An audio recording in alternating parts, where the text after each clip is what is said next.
Honourable Member for Christ yourself and Leader of the Opposition.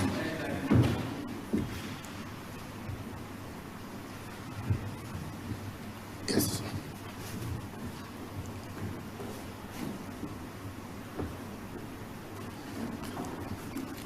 Thank you very much, Madam Deputy Speaker. If I did pause, I was waiting for the Honourable Member for Christchurch West to take his seat. I wasn't sure whether he was leaving or if he was staying.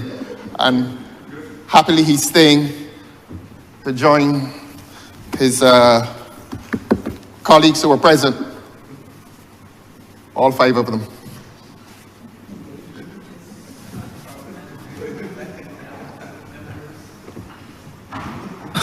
Honourable Member, I did not go far in school, but I can count. Sir, will you please perform your duties so that we can continue the discussion the on this Honourable very Member important for bill? Christchurch West is insisting that I am in breach of some standing order. Let him say which standing order.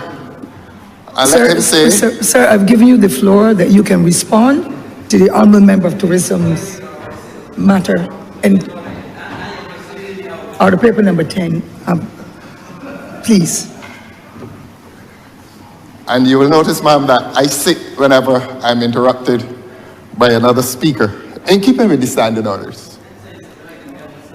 Order number 10, sir. Order number 10, sir. Eagerly await May I your proceed, contribution. ma'am? We eagerly await your contribution, sir. You eagerly await it, yes. Kindly. And I'm eager Kindly. to give my response as well. I can tell you're in a Christmas mood, but we can celebrate after. Order. No, I'm not in celebratory mood. I have a few things to say which will not be consistent with any celebration. Once they are in keeping with the standards of this honourable chamber, sir, yes. go right ahead. They are in keeping with the standing orders. And I beg your pardon? Don't mind this aside, sir, please. Now, for the experts on the standing orders, Standing Order 33, Sub-Rule 6, says that I should be heard in silence unless you interrupt me, ma'am.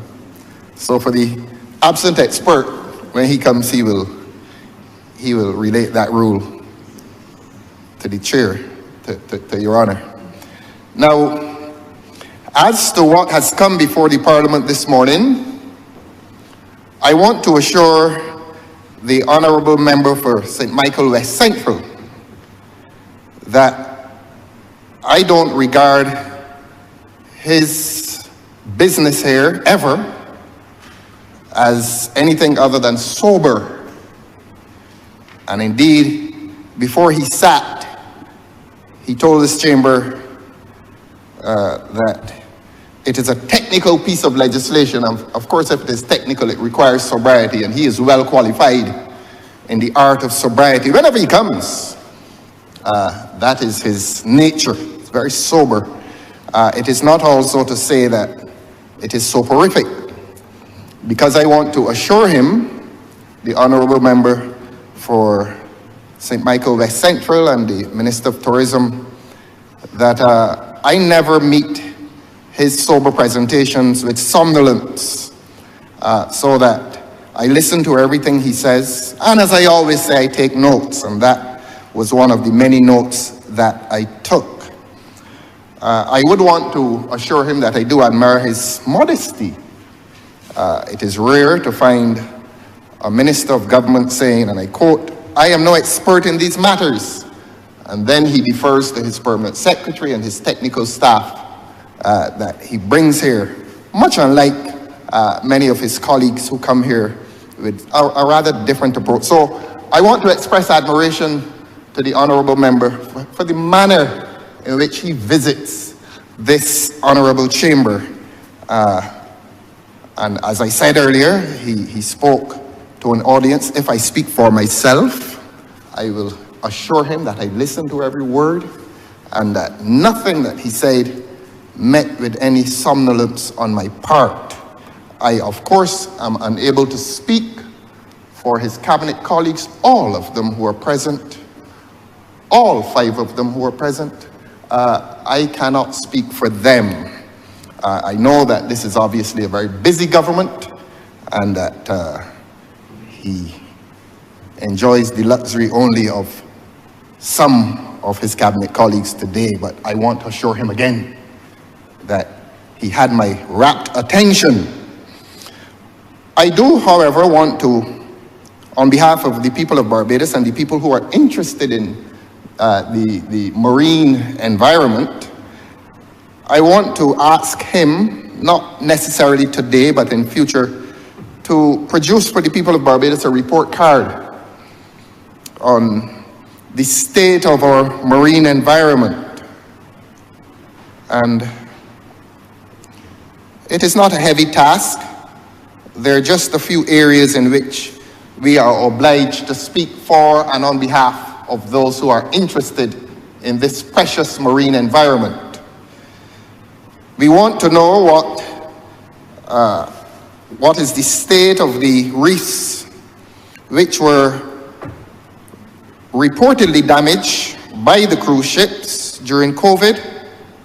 A former minister did tell this country that we were an extremely hospitable jurisdiction and that we allowed those cruise liners to berth within our territorial waters, in fact, very close to the coastline. And we did hear in the aftermath of that most hospitable act that certain discharge from those cruise ships may have damaged reefs that took perhaps thousands of years to grow. The country was also visited with the disclosure from the honorable member's predecessor in that office that those cruise liners would reward us with future visits. And not everyone who lives in Barbados is so naive as to believe that a cruise ship is going to come back here because it was allowed to berth off the shore. Not everybody is that naive, but that may be to digress. What this country wants to know, what the fishermen want to know, what those who operate pleasure craft want to know, they want to know what is the state of the reefs off the coast, immediately off the coast of Barbados. That is we heard the word heritage quite a lot in here this morning, and that is a part of this country's heritage. You may not know, you're from a central parish, Your Honor, and you know very little about coastal activity. And since I know you do not know, I will remind you that there was something called a black coral industry.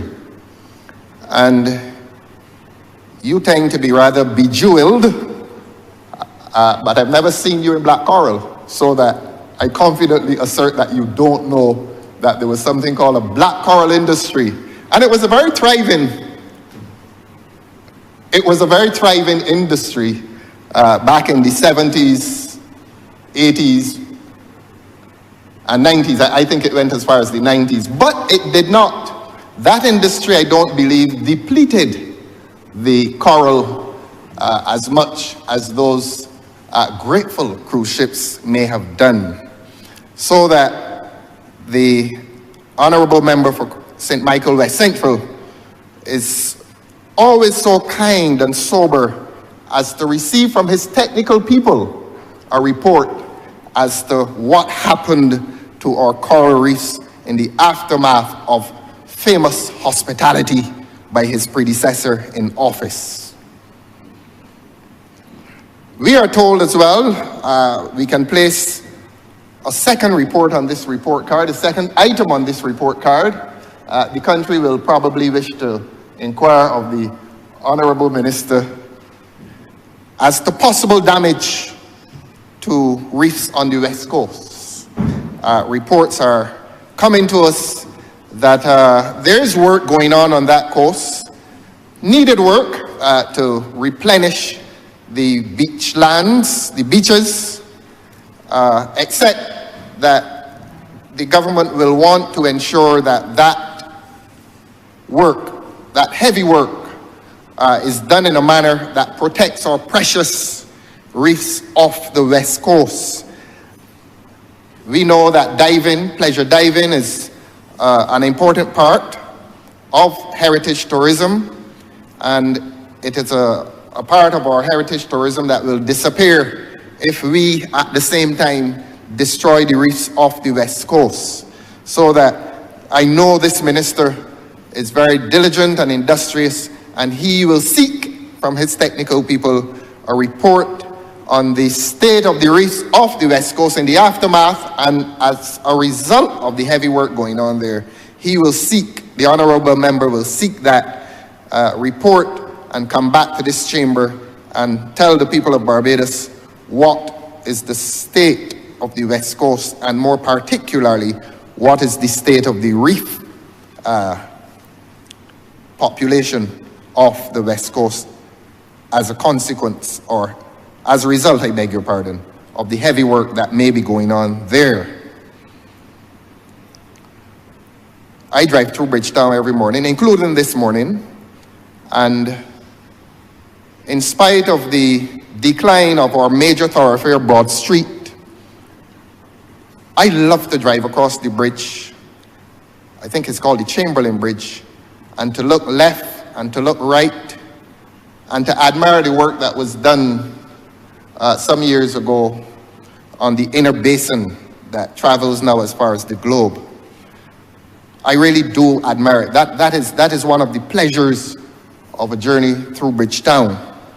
And I confess personally that I do look forward to the other work that is presently going on the Pierhead, that it will constitute of central Bridgetown a literal bridgehead that will beautify the city. And after that, perhaps the government will commit itself to some urban renewal and attained to Broad Street, which is no longer the Broad Street that you and I knew when we were little children coming to do the window shopping at this joyous time of year. Broad Street is in such serious decline that some of these stores have lost the right to sell certain prestigious commodities because the street is no longer what it used to be. It is no longer as attractive as it used to be. And every Barbadian, young and old, wanted to make that visit to Broad Street at this festive time of year. This government now, unhappily, is presiding over the decline of a major part of our heritage, which adjoins the coastline, the marine areas of Bridgetown. Indeed, it is called Bridgetown. But while admiring the work and being expectant and happily expectant of the work that is going on the Pierhead, we want to pause and ask the Honorable Minister to give this country a report card on the state of the ancient graves. I'm told that it is an ancient grave site in the vicinity of that work that is going on, and we would want to, the country, those of us interested in heritage, and those not interested in heritage do have an interest in the preservation of our ancient sites, and we are told that there's an ancient grave site in the vicinity of that work that is going on, to which we all happily look forward. It really will make Bridgetown a beautiful place again.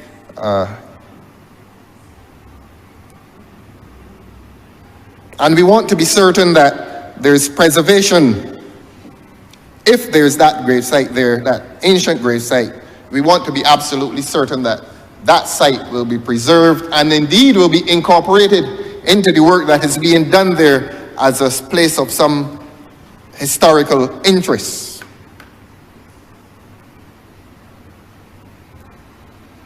We would travel further south and extend that ministerial report card to the planned marina that was to be done in the swamp, because everybody in this country is entitled to representation, and even the people in St. Lawrence are entitled to have continued representation as to government's plans for that area.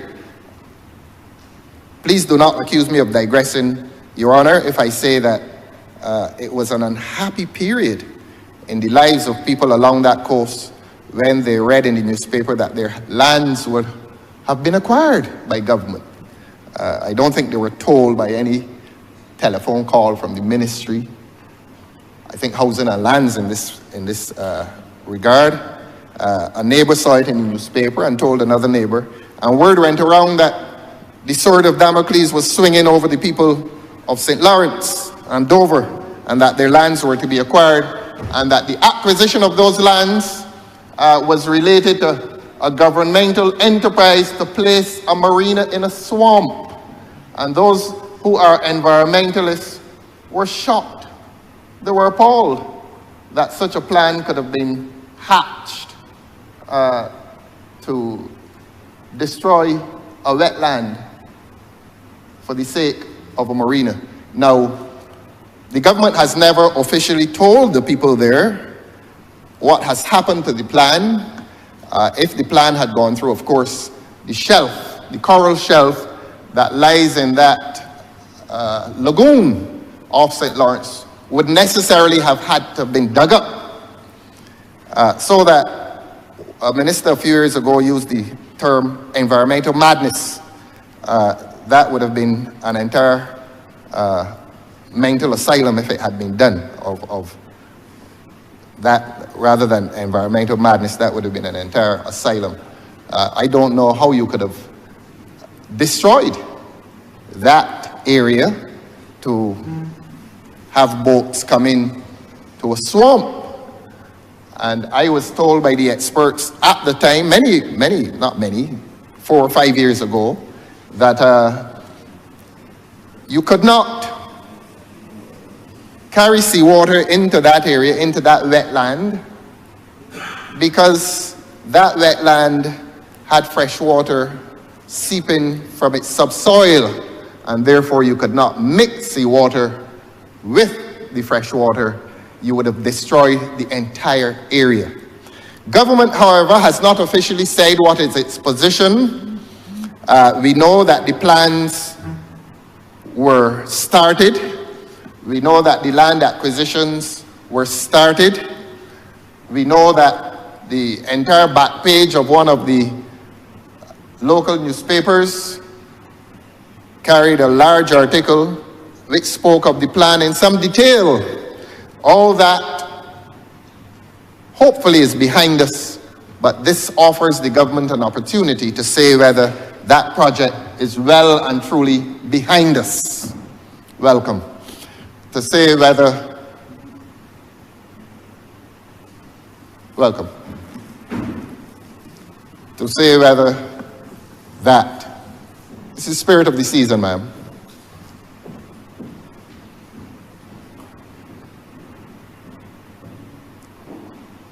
Seems to be a revolving door anyhow.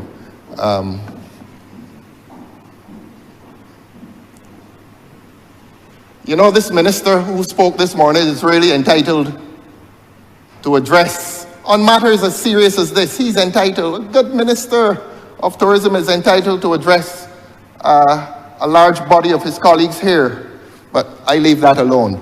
Let us get back to the legislation. Member, you are reflecting on what is happening here. We have got a quorum, and we are listening to you attentively as usual. Go right ahead, sir. I'm obliged to you, ma'am. Do not reflect on anything else. Don't. Unless it is. Yes, we do have a quorum. It is not a breach.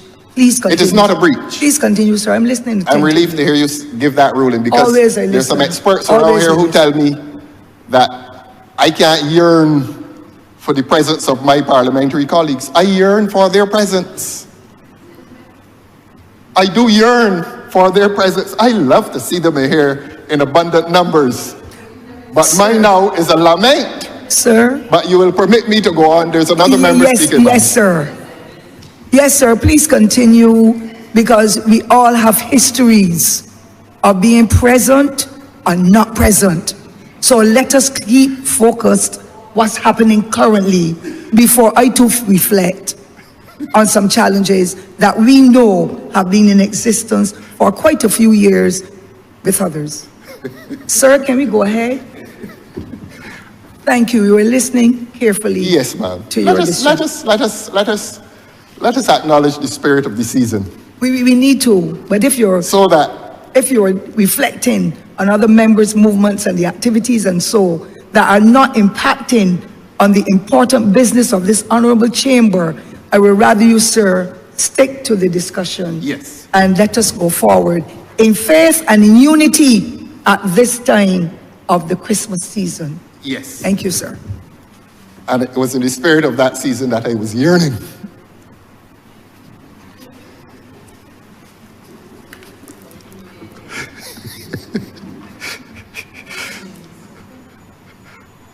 And so we were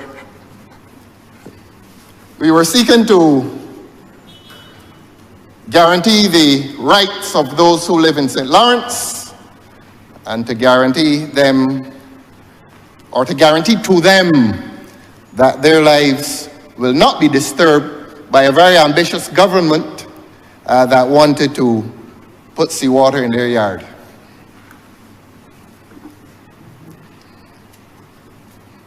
But I do admire the modesty and the sobriety of he who presented, the honorable member who presented this morning. So that is the extent of the report card. It could be longer.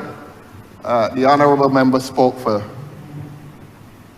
less than an hour, which is really a short speech when one considers the length of the legislation. All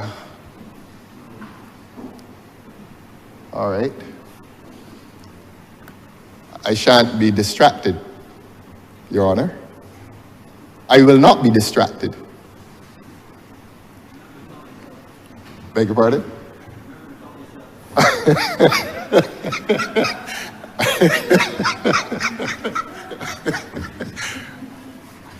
Happily, I'm joined in my concerns by the honorable member for Christchurch West. He too, I know good people, and he is as concerned as I am. He is telling me that when I count the heads, how I should count them. Yes, I'm yearning. Well, he urges me to touch the bill. Here comes the bill. I do urge you as well. The objects and reasons. At the urging of the honorable member for Christchurch West. Under objects and reasons, we read at A, that this bill would provide for the protection, management, sustainable development, and regulation of maritime and underwater heritage in Barbados. That is the one that takes priority. Again, I say to the minister, we respect that. I mean, who will challenge, who living in this country for all of his or her adult life would challenge a bill that has that as its prior objective? The protection, management, sustainable development, and regulation of maritime and underwater heritage in Barbados. No Barbadian challenges that objective. And therefore, when the honorable member describes himself as an amateur in relation to technical matters, we applaud his modesty. But then we will take him, the honorable member, we will take him to D. Let us read B so that there is some chronology and so that there is some hierarchy of importance. A says that the bill provides for the protection, management, sustainable development, and regulation of maritime and underwater heritage in Barbados. B, the advancement of sustainable maritime heritage tourism. C, the regulation of vessels engaged in maritime heritage activities. Who in their right mind will challenge that? No one in Barbados challenges those noble objectives and reasons behind this bill. However, ma'am, we come to D. And it reads, this bill would provide for the recognition and protection of traditional cultural expressions associated with the sea and marine-specific traditional knowledge which are held by fishing communities and coastal communities in Barbados. Now, it is at that point that we may depart from the mission of this government. I've confessed that we associate ourselves with the other noble objectives, but this is part of the noble objective of this legislation.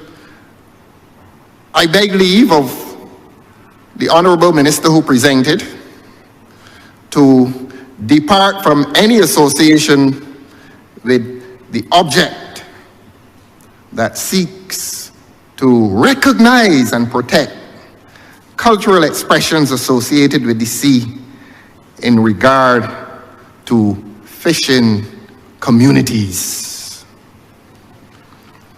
I have said, and I speak with authority on this, since I've had direct contact with the fisher folk. I've had direct contact with the fishing community of this country. The country knows that we held 2 media conferences in their presence with their abundant numbers, and they're very unhappy.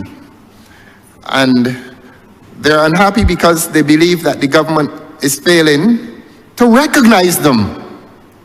We all know what happened a few months ago with the Hurricane Beryl. We all know that 90% of the industry was destroyed. We know that. This country knows that. And this country knows that this government made a promise to the fishing industry that the government would do all that it can do, not only to restore the industry, so that it may, in the words of this legislation, culturally express itself, but this government offered to restore the very day-to-day lives of the members of that fishing community. And I will give details. This government promised the fishing industry that it would pay the sum of $1,500 per month for 3 months, September, October, and November, so that their lives would find dignity, so that they and their families could survive. And we are not doing this to repeat a sad story. We are doing this because the sad story that has become their life is persisting. And it becomes my duty as leader of the opposition in this country to reflect the views and the needs of these persons. They're real people who have real bills and real children and real house rents and real mortgages.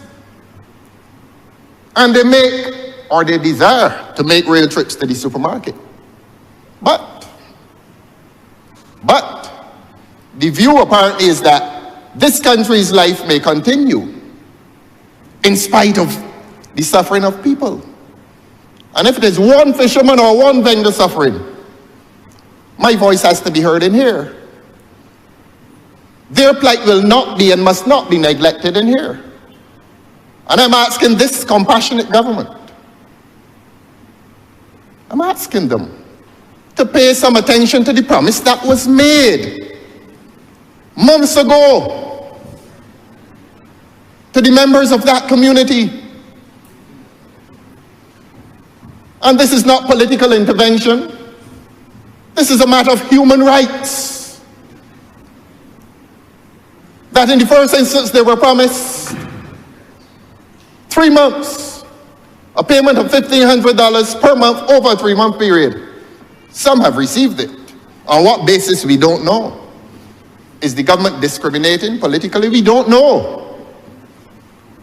Some have been promised and have not received anything. Let this voice be the voice that represents those who suffer from government's dereliction in its duty to pay them.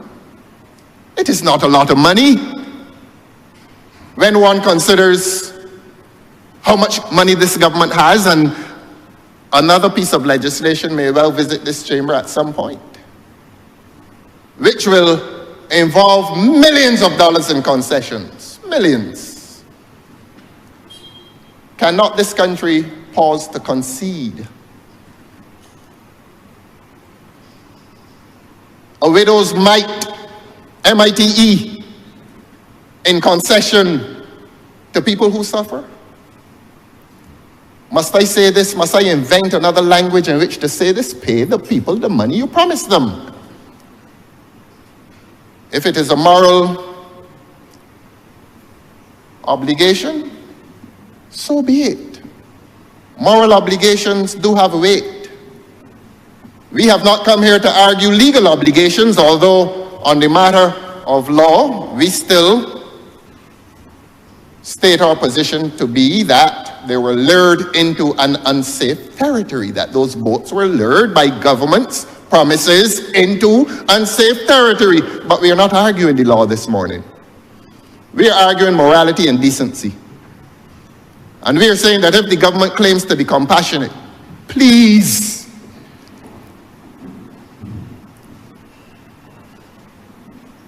can government find it possible to pay the people? Can government find it possible to stop making excuses that some machine has broken down?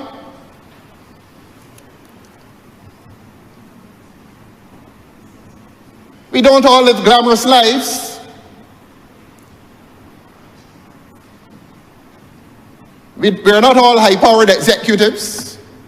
There are some people out there, a large number of people who struggle from day to day to day, to use the cliche, to make ends meet, and sometimes it is a literal end that is to be met. And they've reached the end of their tether. And if in the words of this legislation they are to express themselves culturally as members of a fishing community, have some respect, government, and have some regard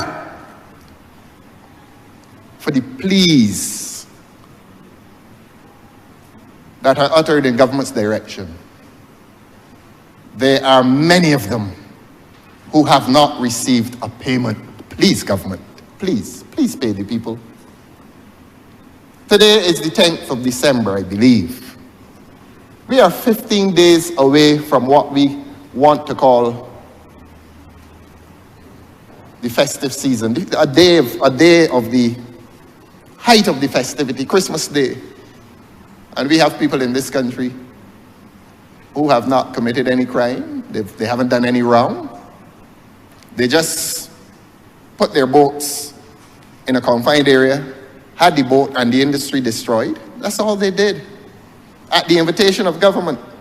And recently a minister confessed that they knew the severity of the event. They knew what the severity of the event would have been well in advance of its occurrence, because they sent out marine surveillance equipment.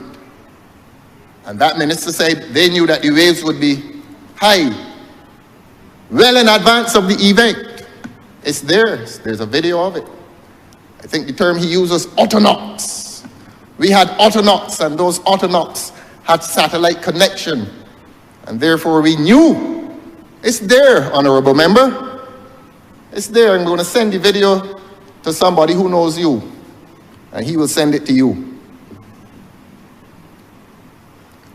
So that if we want to argue law, we will argue law. But today we do not come on the basis of law. In this spirit of the season, we come asking the government to exercise itself morally and to pay those monies that are owed. I am in constant and daily touch with several of them. They have been calling the opposition office. They've been visiting the opposition office. They've been calling and visiting the opposition office as often as they have been visiting fisheries.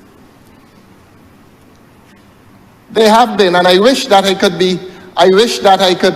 could make this plea to larger numbers. But even to these depleted numbers, I ask those who are present to send a message, to send a message to the entire government. Yes, ma'am, I must do this. I know it's a busy government, but spend some of that time attending to the small people. That's what the government needs to do. Spend some time attending to the small people in this country. We've had, last week one of them told me that he went to the fisheries department, and on each occasion he goes, there's a different story. A letter came out from fisheries, and that letter said, we are no longer paying 3 months, or we are no longer making 3 payments of $1,500 per month. We are now making 1 payment, a one-off payment of $1,500. This is how you treat people? The same government that is giving massive, hefty concessions. On a point of order, Yes, I beg your pardon. On a point of order, please. The decision was made that owners, the owners of fishing boats, the captains and crew of those fishing boats would receive, the owners, $2,000 a month for 3 months. The captain, $1,500 a month for 3 months. And the crew members of the same vessel, $1,500 a month for 3 months. The one-off payment that the member of Parliament for Christchurch South and the opposition leader is referring to is the one-off payment for the fish vendors, where government decided afterwards that they were going to give the vendors a one-off payment, each vendor $1,500. So I just want to clarify that that was this position, the stated position from the inception. What of elucidation is? I'm obliged to the honourable member for Christchurch West Central. This is what a good parliament is about. That you come and you speak on behalf of the people, and a good parliamentarian on the government side will clarify. And I am obliged to the honourable member for Christchurch West Central for being a light in the midst of darkness. Beg your pardon? Member, please address the Yeah, well, do not mind the aside, sir. No, I have to mind them. Please. No, you do not have They're to. I will not experts allow on it, standing sir. orders. Sir, I will not allow it. Will you please continue? Yes, your and please presentation? ask him I'm listening attentively to and all allow me to understand. continue in silence. So that when the expert on the standing orders comes, the expert will inform you, ma'am, that he's breaching Rule 33, subparagraph 6. But the expert is absent, so we don't know what that rule means, but the expert will come. I will not identify him. That's the only thing he knows in here. He only knows the standing orders, but he's absent. Yes, so I was commending the honourable member for Christchurch West Central for clarifying that it is the vendors who will receive that one-off payment. Now, I don't know, I invite the honourable member to retake his microphone and say whether those vendors had been promised 3 months. I believe they had been. I believe they had been, but they're only going to get 1 month. Again, they will not be satisfied with government's promise until they receive it. But please, will they get it before, what's the last shopping day before Christmas? The 24th? At 5 o'clock. The stores close, the supermarkets close at 2. Or, look, can they get it before 2 o'clock on the 24th of December, ma'am? Did the honourable member rise and say that to you, or did he restrict it to a promise made as a comfort? And we know the rest of that saying. Is it only at the stage of a comfort? Do they think they're fools? They're not. They live real lives and they want the money. And there are hundreds of them. Some have been paid though. I don't know, we don't know if those ones who have been paid are the ones who were dancing on a raid floor and sitting on raid benches. We don't know. But those who did not dance on a raid floor or who did not sit on the raid benches, pay them as well. Pay them as well, and pay them well before December the 24th. But I'm grateful for the honorable member's intervention. As I said, that is what a good parliament is about, and today we'll record that we did our duty in asking the government the question, and a minister, a dutiful minister, got out and clarified. And I am so indebted to that honorable minister, a light in the midst of darkness. They will out your candle soon anyhow.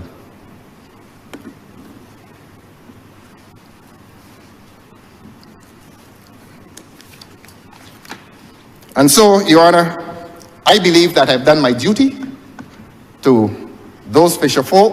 And I want to say as well that some campaigns are unpopular. Some campaigns are unglamorous. And there are points at which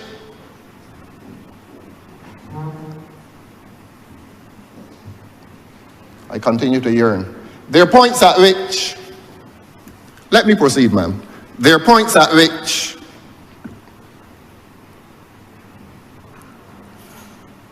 it has been said, but why persist? Why persist? It seems as if government is not paying it.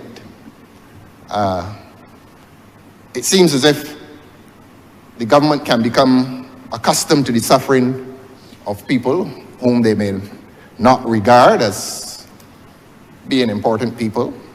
So why persist? But ma'am, duty, a sense of duty brings us to persistence. Because the suffering of a person anywhere amounts to the suffering of all persons everywhere. You cannot live happily in a country where some people are unhappy. It's as simple as that. We all are entitled to some measure of happiness. And it is my duty to inform this government that the people are unhappy and they feel hard done by. And it is not multi-millions of dollars.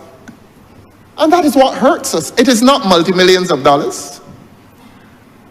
And I wonder if it runs into the millions of dollars. I don't think it does.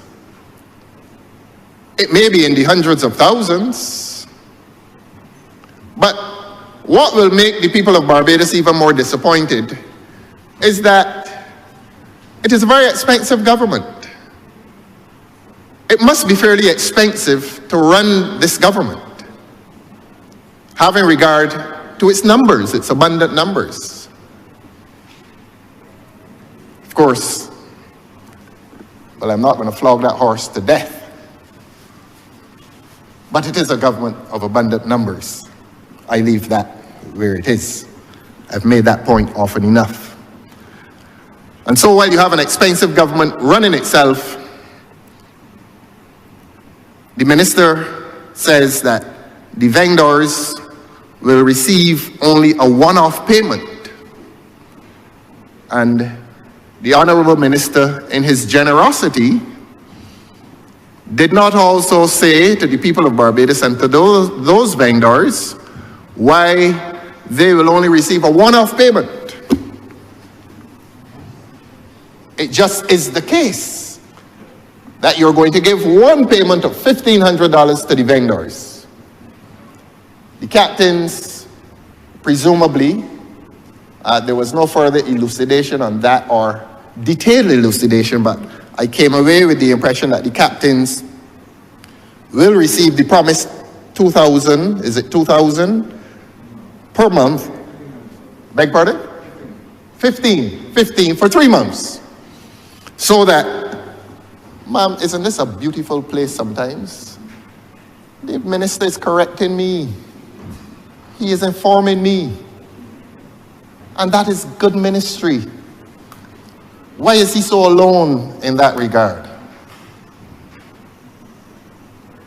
But the smallest candle can illuminate the darkest room.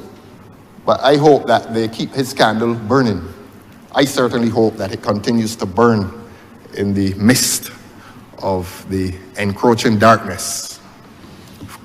Now, I was asking the question as to why they're going to give some 3 months and the others, the vendors, the minister has the opportunity to explain the rationale. We don't know. But the vendors, I say this in all seriousness, Minister, through you, Your Honor, that the vendors are also enduring a period of hardship. And this storm occurred many months ago, and they have endured for many months without any financial assistance. And you, ma'am, will permit me to go only so far with this, to make this point, that at some point, other legislation may come here which involves huge concessions, financial concessions. And I repeat that this is not a huge financial concession. And that this government now is presented with the opportunity to show how it feels about the poor among us. This government is presented with that opportunity. And being presented with that opportunity, are we visited with the very bland statement that we'll give the vendors 1 month payment, a one-off payment, and that they'll be satisfied with that, and that perhaps when January comes, they're back to square one of hardship. Can we make an appeal to this government? Can we make an appeal to this government to commit resources, enough resources, not to support them indefinitely, but to permit them some form of dignified life over the next few weeks and the next few months? I hate the three-letter word beg, but can we beg this government to do that? Can we beg this government to display compassion? Can we beg this government to display sympathy and empathy? Can we beg this government to do that? Can we beg this government to discover the humanity and the reality of the poor among us? Can we beg this government to do that? And can we beg this government to have some appreciation for the advent of the new year? That the suffering that exists now will repeat itself next year. I know this is not necessarily the business of this glamorous ministry called the Ministry of Tourism. So I depart from the Ministry of Tourism, except that he came here with a bill which refers to the cultural expressions of the fishing community, and I therefore must touch and concern, what I say must touch and concern their lives, because this bill purports to be brought here for their protection. Your Honor, the fishing community of this country is this morning, the 10th of December, without protection, without the protection that this government has promised through this bill. Yet we beg, yet we plead, yet we send an appeal to this government to increase from $1,500 as a one-off payment and accord the people some more of government's vast resources that have been committed to the expensive lifestyles of personages within the government. That's all they're asking for. That's all they're asking for, ma'am. And let us not be angry in our response. Let us acknowledge the poor among us. Not in any patronizing way, but let us acknowledge the poor among us as having rights, legal and moral. Today we appeal to moral conscience. And I know that there are men in this government with a conscience. I know that. I know that. And if it were not so, I would not have said all that I've said. But I have a duty to come here and make this appeal. And hopefully I would have made it today. So that, Your Honor, let me close by not excluding, by saying that I will not exclude the unglamorous and the rights of the unglamorous from within this parliamentary debate, that wherever I go, they are entitled to representation. And I want to say that I will represent them today. And if their moral and legal rights continue to fall into breach on the part of this government, I will repeat my pleas on their behalf. Your Honor,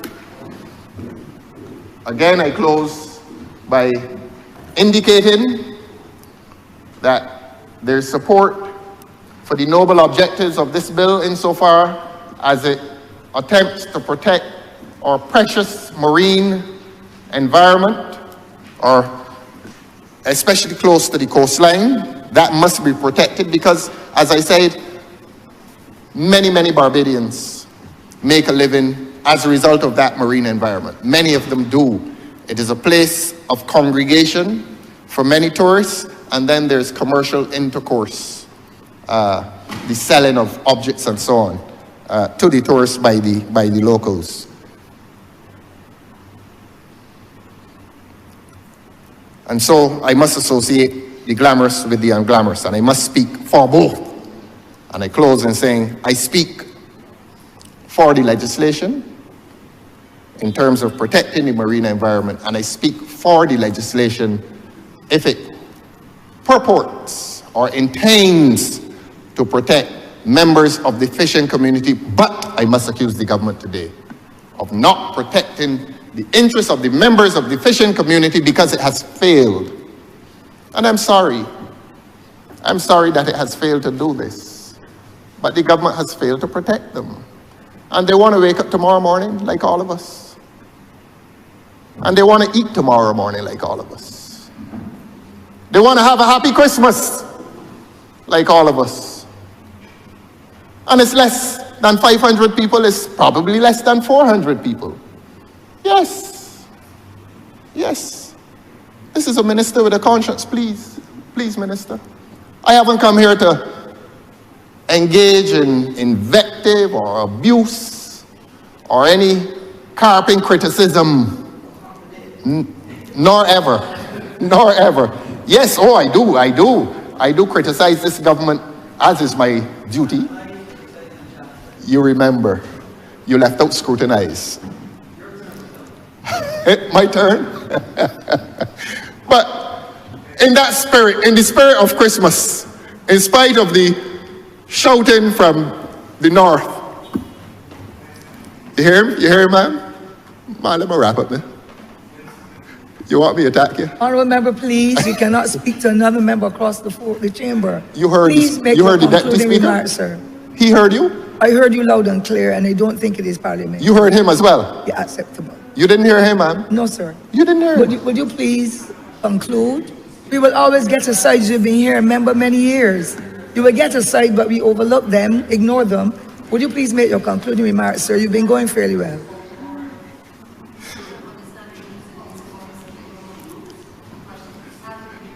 Honorable members, please. Oh, good. I was waiting for you to reprimand him. Good. I'm not reprimanding anyone. I just want for the standards of this honorable chamber to continue. I was waiting to hear you say to them, please. And you say please. And I'm pleased. Yes, please. That you say please to them. Thank you, ma'am. And so, Your Honor, my support, my general support is for the intent, but I continue to complain about the bad treatment meted out to the members of the fishing community. Your Honor, I am obliged to you.